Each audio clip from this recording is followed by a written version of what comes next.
लय घमंड होता मला माझ्या प्रामाणिकपणावर, पण हाच कळालं खोट्यांच्या बाजारात खऱ्याचं दुकान कधीच चालत नाही.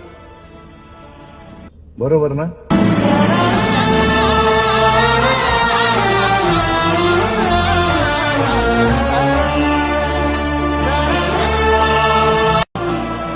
लय घमंड होता मला माझ्या प्रामाणिकपणावर, पण हाच कळालं खोट्यांच्या बाजारात खऱ्याचं दुकान कधीच चालत नाही.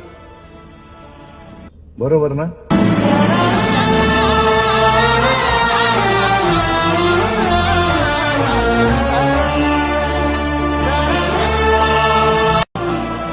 लय घमंड होता मला माझ्या प्रामाणिकपणावर, पण हाच कळालं खोट्यांच्या बाजारात खऱ्याचं दुकान कधीच चालत नाही. बरोबर ना?